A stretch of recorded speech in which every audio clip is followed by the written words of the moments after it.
By this point, Disney has probably remade most of your favorite childhood classics, as they've adapted many of their best animated films into significantly worse live-action movies, all in the name of making that money.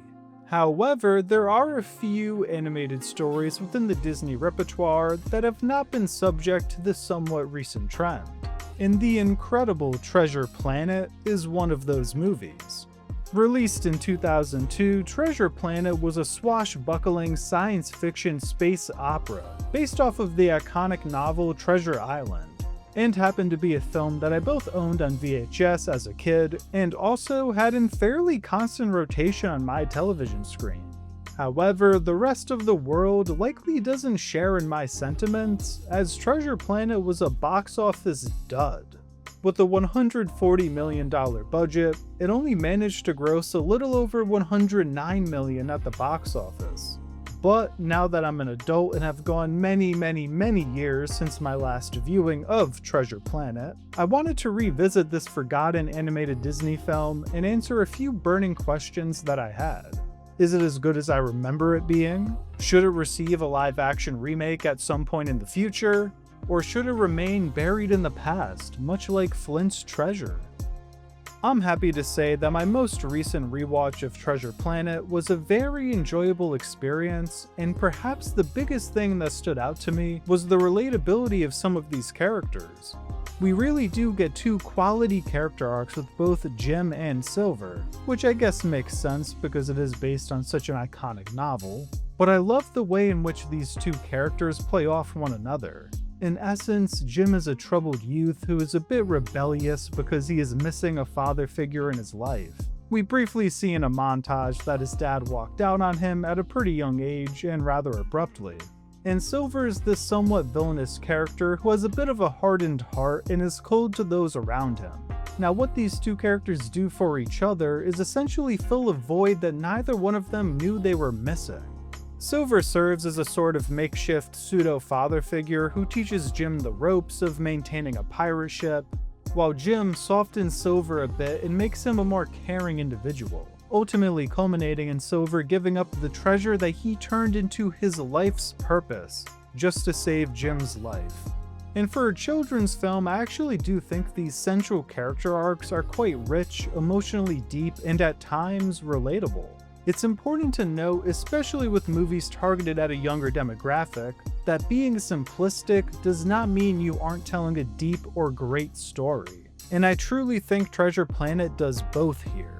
Also, this film is aged far more gracefully than I anticipated, just based on a lot of the discourse I've heard surrounding the animation. Like, I'm not gonna lie to you, you can obviously tell it was made in the early 2000s. However, there are some really beautiful visuals. And I do love the color palette used here. This is a bright, vibrant film that honestly has some Guardians of the Galaxy vibes to it, at least visually. Actually, now that I think about it, Morph is sort of Baby Groot before Baby Groot. Damn, I think I just had an epiphany. Treasure Planet must have been a major source of inspiration for James Gunn while scripting and storyboarding Guardians of the Galaxy. I mean, damn, the impact and influence of Treasure Planet is still being felt in the industry today. All jokes to the side though, one other thing that I believe this movie should get a ton of credit for is how ambitious it was. I mean, the prospect of taking a classic story like Treasure Island, that many people are familiar with and enjoy, and then completely shifting it to take place in space is quite the task. But I truly think this film walks that tightrope extremely well. It is different enough to sort of justify its own existence, yet still has that sort of core narrative that made Treasure Island so great. As an adult now, there's certainly a few too many fart jokes for my liking, but for the most part the humor does land, and both Ben and Morph are effective comic relief characters. To be fair, even Delbert gives us a few genuinely funny moments. Now, do I think a live-action adaptation of Treasure Planet could work? Yes I do. We certainly have the technology for it today, and I actually think the idea of a young teen surfing the sky on a pirate ship is quite fun. Science fiction films with grand and colorful visuals will always have a place in Hollywood in my opinion. However, perhaps the more important question to ask here is, should Treasure Planet get a live-action adaptation? And the answer to this question is far more complex in my opinion.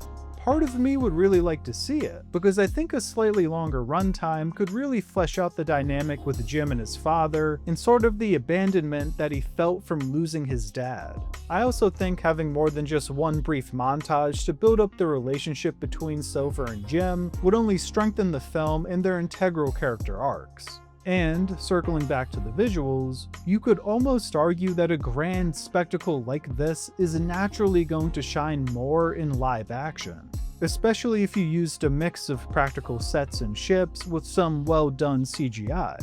However, given the track record of Disney live-action remakes, which is extremely hit or miss, do we really have confidence that Disney would go the extra mile and not make this a 100% CGI slop fest? I mean, Disney has made successful Treasure Island live-action adaptations before, so what's stopping them from sort of grounding Treasure Planet in more realism, and just fundamentally changing the core of the film from a visual standpoint? To get to the truth of the matter, I don't actually think this is a moral quandary we have to spend all that much time worrying about, because Disney is just extremely unlikely to make a live-action adaptation of Treasure Planet. It lost money at the box office on its initial run, and in their minds it would probably look quite silly if they lost money on the same idea twice. So I think the fear of it flopping once again is going to keep Disney at bay and scare them off of the idea of remaking it. But if I were personally in charge of Disney and was told I had to make another live-action remake, I actually would go ahead and try to bring Treasure Planet back to life on the big screen. I think visually it is a concept that just works better in live action.